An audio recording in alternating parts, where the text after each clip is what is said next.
3 de sistemas operativos es la administración de memoria.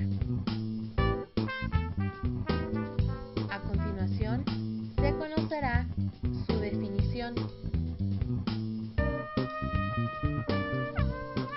La administración de memoria se refiere a los distintos métodos y operaciones que se encargan de obtener la máxima utilidad de la memoria.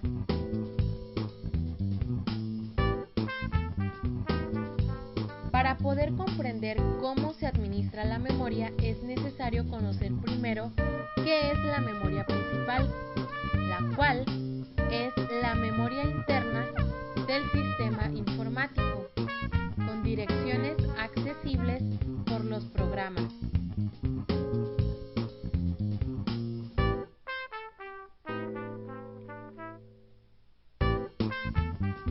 La parte del sistema operativo que administra la memoria se llama administrador de memoria y su labor consiste en llevar un registro de las partes de memoria que se estén utilizando y aquellas que no, con el fin de asignar espacio en memoria a los procesos cuando estos la necesiten y liberándola cuando terminen.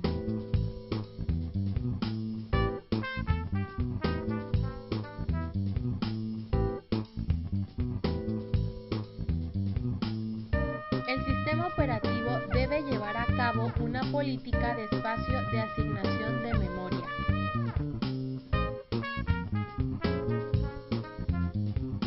Esto es necesario cuando se precisa crear el mapa de memoria de un proceso que ocupa un determinado tamaño, para poder así determinar qué zonas libres se deberían utilizar.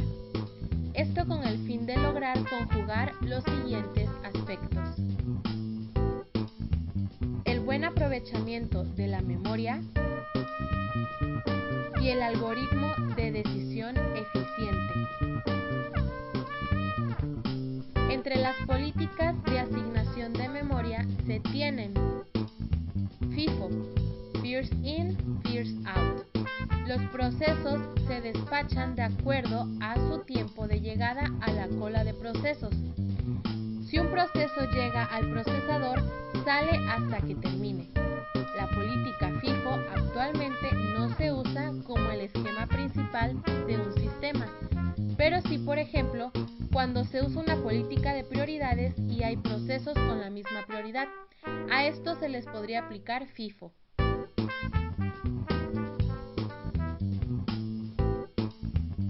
La filosofía de la administración de la memoria consiste en: la memoria principal puede ser considerada como un arreglo lineal de localidades de almacenamiento de un byte de tamaño. Cada localidad de almacenamiento tiene asignada una dirección que la identifica. Sea cual sea el esquema de organización del almacenamiento que se adopte para un sistema específico, es necesario decidir qué estrategias se deben utilizar para obtener un rendimiento óptimo.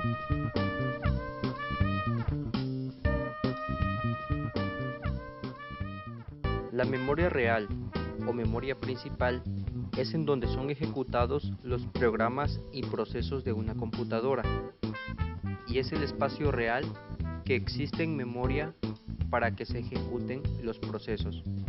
Por lo general, esta memoria es de mayor costo que la propia memoria secundaria, pero el acceso a la información contenida y alojada en ella es de mayor seguridad y mucho más rápido.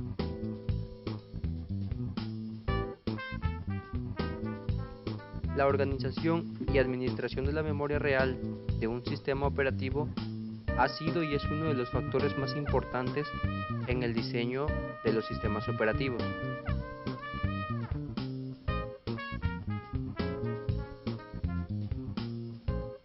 Ahora bien, los programas y datos deben estar en el almacenamiento principal con el objetivo de poder ejecutarlos y referenciarlos directamente.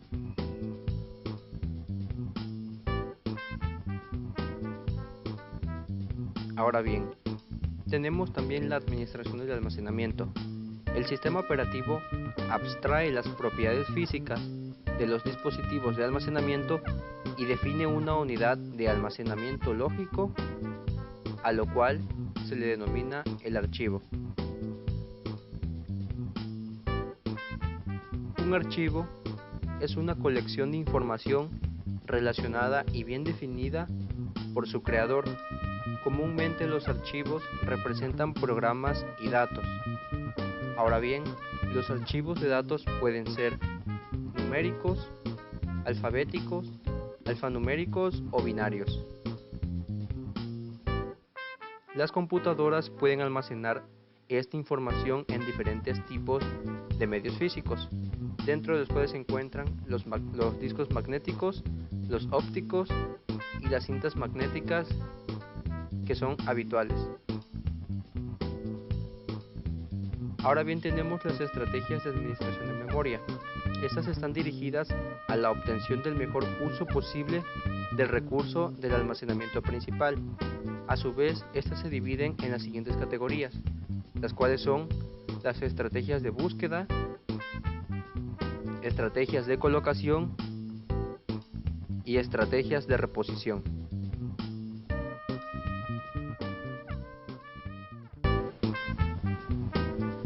Ahora hablaremos sobre la organización de memoria virtual.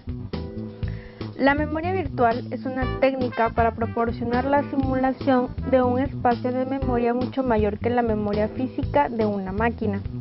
Esta ilusión permite que los programas se hagan sin tener en cuenta el tamaño exacto de la memoria física. Además, simplifica la carga del programa para su ejecución, llamado reubicación. Este procedimiento permite que el mismo programa se ejecute en cualquier posición de la memoria física.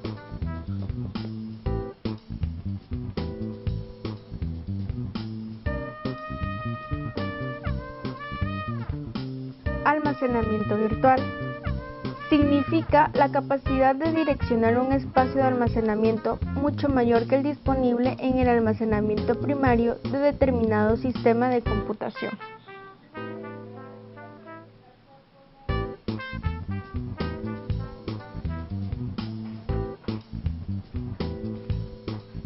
Los métodos más comunes de implementación son mediante técnicas de paginación, técnicas de segmentación y una combinación de ambas técnicas.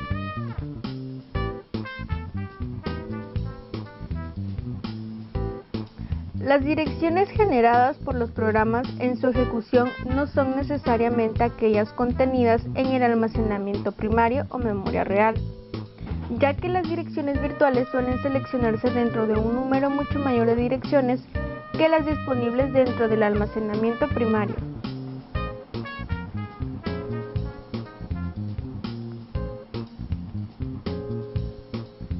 En este caso, la paginación consiste en que cada proceso tiene su propia tabla de páginas y cuando carga todas sus páginas en la memoria principal, se crea y carga en la memoria principal una tabla de páginas.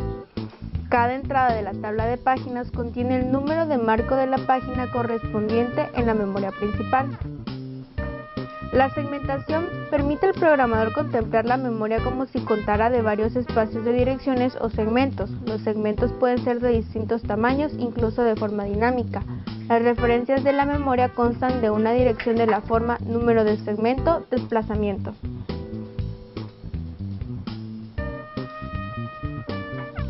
Esta organización ofrece al programador varias ventajas sobre un espacio de direcciones no segmentado. Por ejemplo, simplifica la gestión de estructuras de datos crecientes. Si el programador no conoce cuán larga puede llegar a ser una estructura de datos determinada, es necesario suponerlo a menos que se permitan tamaños de segmentos dinámicos.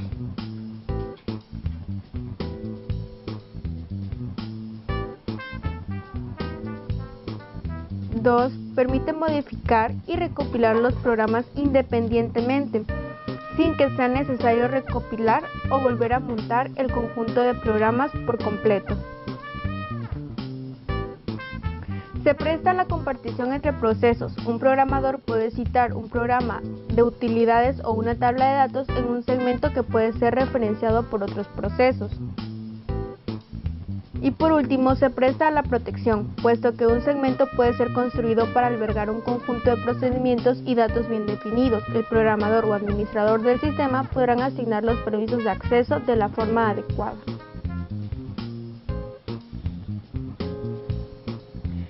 En un sistema con paginación y segmentación combinadas, el espacio de direcciones de un usuario se divide en varios segmentos según el criterio del programador.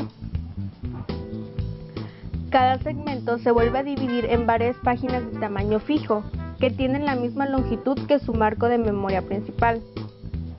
Si el segmento tiene menor longitud que la página, el segmento ocupará solo una página. La entrada de la tabla de páginas es la misma que se usa en un sistema de paginación pura.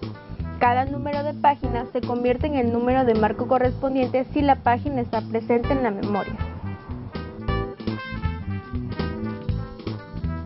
Continuamos con el tema administración de memoria virtual. Un sistema de memoria virtual se implementa utilizando paginación como método de administración de memoria básica y algún mecanismo de intercambio.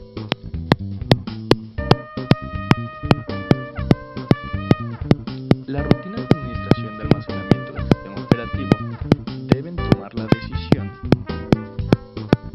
de qué página del almacenamiento primario se debe desplazar para dejar un espacio a una página entrante. Esto con ciertos métodos o principios que se encargan de realizar estas operaciones. Uno de ellos es el principio de optimalidad. Para obtener un rendimiento óptimo, la página que se debe reemplazar es aquella que tiene más tiempo en ser utilizada, o la que va a tardar más tiempo en ser usada. También se usa el método de reemplazo de páginas aleatorias. En todas las páginas que se encuentran en el almacenamiento principal tienen la misma probabilidad de ser elegidas para el reemplazo.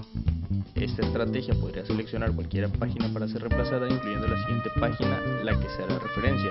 Las decisiones de reemplazo aleatorio de páginas se pueden tomar rápidamente y con un número significativo de marcos de página. Otro método que igual se utiliza es el reemplazo de páginas de primeras entradas, primeras salidas, por sus siglas PEPs o en inglés FIFO, que es First In, First Out. En cada página se registra en el instante que entró en el almacenamiento primario. Cuando se necesita reemplazar una página, se escoge la que ha permanecido más tiempo en almacenamiento en la memoria, que la primera que entró y tiene más tiempo ahí es la que se utiliza o la que sale primero. Y también está el reemplazo de páginas de las menos recientemente utilizadas. En estas, normalmente es seleccionado para su reemplazo aquella página que no ha sido utilizada por un largo lapso de tiempo y lleva bastante ahí esperando en la memoria. Paginación por demanda. Cuando se requiere ejecutar un proceso, se adentra en la memoria. Sin embargo, en vez de intercambiar todo el proceso hacia la memoria, utilizamos un intercambiador perezoso. Un intercambiador perezoso nunca reincorpora una página a memoria a menos que se necesite. Como ahora consideramos un proceso como una secuencia de páginas en vez de un gran espacio contiguo de direcciones, el término intercambio es técnicamente incorrecto. Paginación anticipada. Aquí, el sistema operativo trata de predecir cuáles páginas van a necesitar de un proceso. Entonces, carga dichas páginas cuando se encuentre un espacio disponible. Si se pueden tomar las decisiones correctas en casi todos los casos, se reducirá bastante el tiempo de ejecución de un proceso.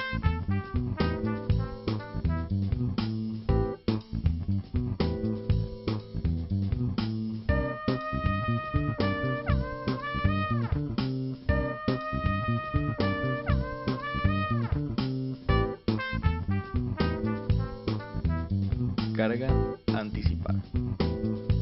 Esta consiste en tratar de adivinar qué página será solicitada en el futuro inmediato y cargarlas de antemano, para que cuando ésta se solicite ya no ocurra ningún fallo en la página o fallo de página.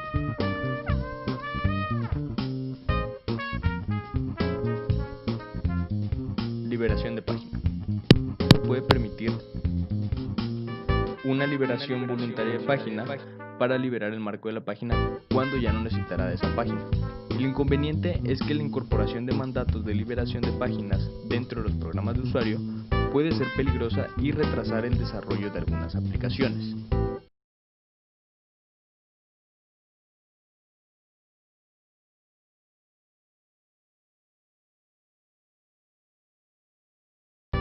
Continuamos con la unidad 4, Administración, entrada y salida. Es la parte del sistema operativo que comprende tanto la transferencia entre diversos niveles de la memoria como la comunicación con los periféricos. Dispositivos de entrada y salida.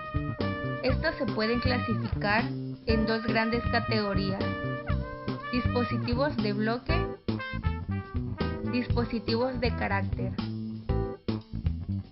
Las principales características de los dispositivos de bloque son: la información se almacena en bloques de tamaño fijo. Cada bloque tiene su propia dirección. Se puede leer o escribir en un bloque de forma independiente de los demás en cualquier momento. Las principales características de los dispositivos de carácter son: la información se transfiere como un conjunto de caracteres sin sujetarse a una estructura de bloques. No se pueden utilizar direcciones. No tienen una operación de búsqueda. Un ejemplo típico de dispositivos de bloque son los discos. Unos ejemplos típicos de dispositivos de carácter son las impresoras de línea, terminales, interfaces de una red, ratones, etc. Manejador de dispositivos. Un manejador de dispositivo se define como un programa de bajo nivel que permite a los programas de alto nivel interactuar con el dispositivo hardware. El controlador es uno de los componentes más importantes del sistema operativo, ya que constituye la interfaz del dispositivo con el bus de la computadora. El sistema operativo generalmente trabaja con el controlador y no con el dispositivo. En términos generales, el trabajo de un manejador de dispositivo consiste en aceptar solicitudes abstractas del software independiente del dispositivo que esté sobre él y observar que se cumpla la requisición. ¿Cómo funciona un manejador? El primer paso en la ejecución real de la solicitud de entrada y salida consiste en traducirla de términos abstractos a concretos. Esto significa que debe decidir qué operaciones del controlador se requieren y en qué orden. Una vez que se haya determinado cuáles comandos hay que emitir al controlador, este inicia su emisión escribiendo los registros del dispositivo del controlador. Después de que el comando o comandos se hayan emitido, el manejador del dispositivo debe esperar hasta que el controlador realice algún trabajo por él, de modo que se autobloquee hasta que la interrupción llegue a desbloquearlo.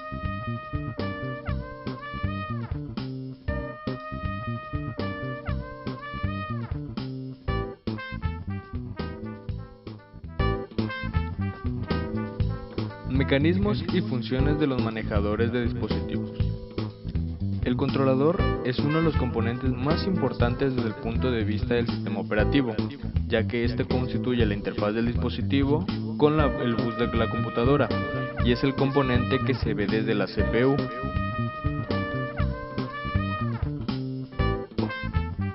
Técnicas de entrada y salida, o conocidas como ES. Está la ES programada.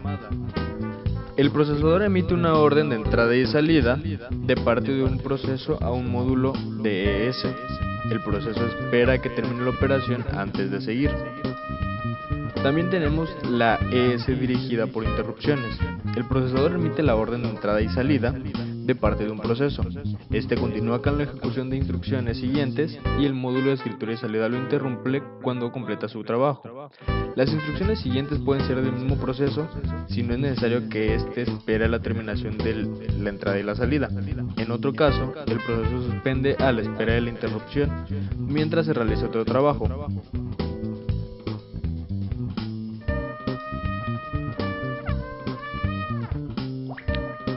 A medida que han evolucionado los sistemas informáticos, se ha producido tendencia creciente en la complejidad y sofisticación de cada componente individual. En ninguno de los puntos es más evidente que en la función de entrada y salida. La etapa de su evolución se puede resumir en lo siguiente.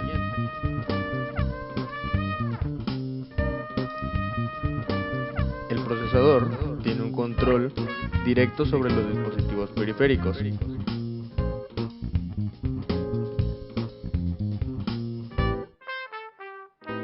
Se añade un controlador o un módulo de escritura y salida.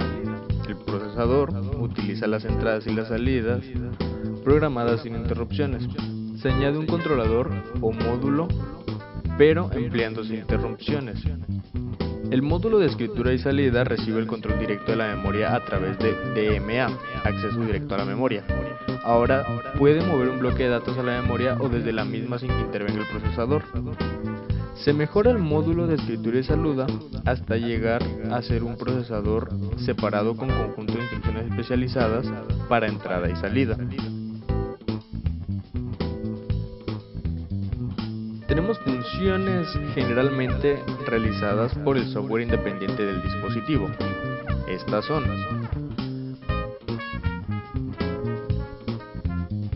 interfaz uniforme para los manejadores de dispositivos.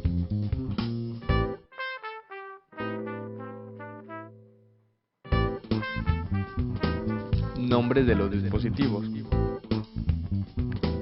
Protección del dispositivo. Proporcionar un tamaño de bloque independiente del dispositivo.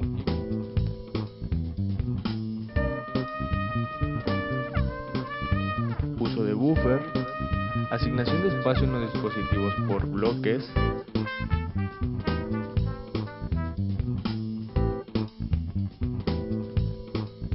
Asignación y liberación de los dispositivos de uso exclusivo e informe de errores. En estos casos, el software independiente del dispositivo debe contar con ciertas cosas.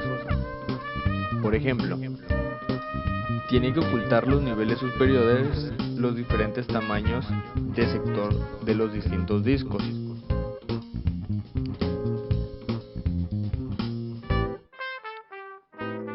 De igual forma, debe proporcionar un tamaño uniforme de los bloques.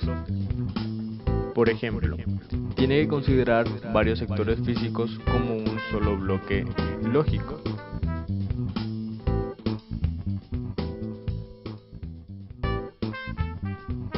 Continuamos con el tema estructuras de datos para manejo de dispositivos. La primera estructura es la estructura simple o conocida como sistema monolítico. El sistema MS2 es sin duda el mejor sistema operativo para microcomputadoras. Sin embargo, sus interfaces y niveles de funcionalidad no están bien definidos. Los programas de aplicación pueden acceder a operaciones básicas de entrada y salida para escribir directamente en pantalla o discos. Este libre acceso hace que el sistema sea vulnerable, ya que un programa de aplicación puede eliminar por completo un disco rígido por alguna falla.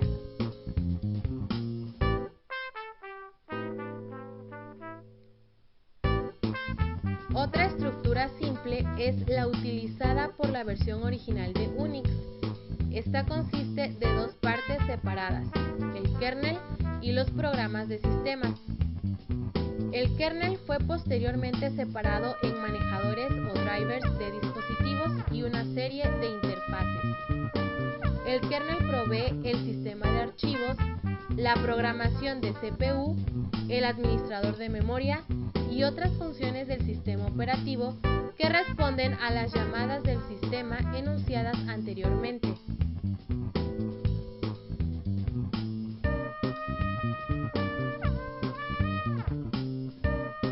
La estructura por capas o layers. Para dar mayor soporte al hardware, los sistemas operativos se dividieron en pequeñas partes. Ahora, los sistemas operativos tienen mayor control sobre el hardware y las aplicaciones que se ejecutan sobre este.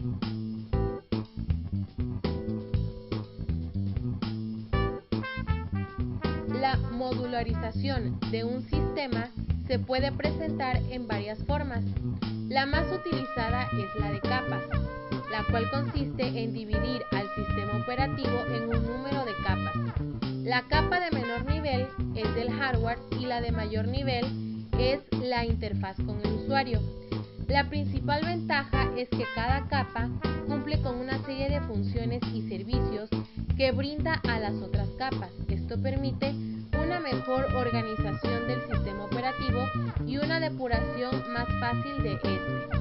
Es una estructura organizada jerárquicamente, cada una construidas de menor a mayor. Cada capa se implementa solo utilizando las operaciones provistas por la capa de nivel inferior. Una capa no necesita saber cómo se implementan estas funciones, solo necesita saber qué operaciones puede realizar. En el manejo de los dispositivos de entrada y salida es necesario conocer nuevos términos. El primero es el buffering o el uso de memoria interna. Trata de mantener ocupados tanto la CPU como los dispositivos de entrada y salida. Los datos se leen y se almacenan en un buffer. Una vez que los datos se han leído y la CPU va a iniciar inmediatamente la operación con ellos, el dispositivo de entrada es introducido para iniciar inmediatamente la siguiente lectura. La CPU y el dispositivo de entrada permanecen ocupados. Cuando la CPU esté libre para el siguiente grupo de datos, el dispositivo de entrada habrá terminado de leerlos. La CPU podrá empezar el proceso de los últimos datos leídos, mientras el dispositivo de entrada iniciará la lectura de los datos siguientes.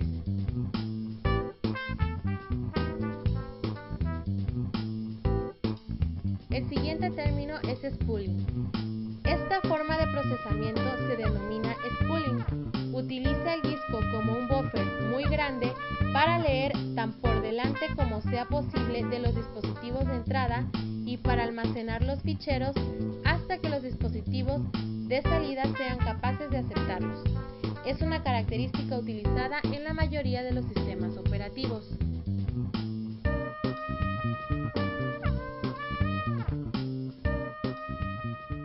Operaciones de entrada y de salida.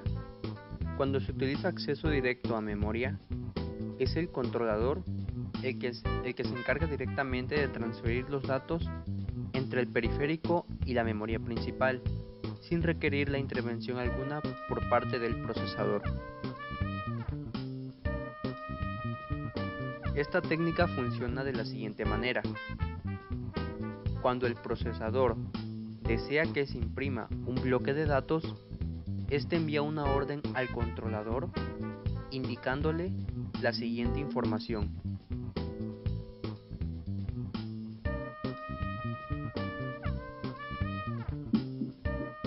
Especifica el tipo de operación, este puede ser de lectura o de escritura. El periférico involucrado en la operación.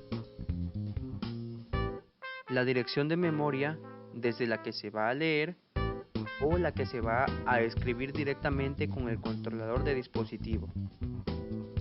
Por último tenemos el número de bytes que este va a transferir o el contador. Existen varias operaciones. Dentro de las más importantes son las siguientes. Tenemos la lectura. El canal transfiere a memoria principal un bloque de palabras de tamaño especificado en el campo N de palabras, en orden ascendente de direcciones, empezando en la dirección especificada en el campo dirección del dato. Por otro lado tenemos la escritura. Aquí el canal transfiere datos de memoria principal al dispositivo. las palabras se transfieren en el mismo orden que en la operación de lectura. Tenemos control. Aquí se utiliza esta orden para enviar instrucciones específicas al dispositivo de entrada y salida, como rebobinar, una cinta magnética, etc. Y tenemos bifurcación. Cumple en el programa del canal la misma función que una instrucción de salto de un programa normal. El canal ejecuta la CCW en secuencia, salvo cuando aparece una CCW de este tipo que utiliza el campo dirección del dato como la dirección de la siguiente CCW a ejecutar. Los pasos a seguir en una operación de entrada y de salida con DMA son los siguientes. Tenemos como primer paso la programación de la operación de entrada y de salida. Aquí se indica al controlador la operación, los datos a transferir y la dirección de memoria sobre la que se efectuará la operación. Como punto 2, tenemos que el controlador contesta aceptando la petición de entrada y de salida. Posteriormente, el controlador le ordena al dispositivo que lea una cierta cantidad de datos desde una posición determinada del dispositivo a su memoria interna. Cuando los datos están listos, el controlador los copia a la posición de memoria que tiene en sus registros, incrementa dicha posición de memoria y decrementa el contador de datos pendientes a transferir.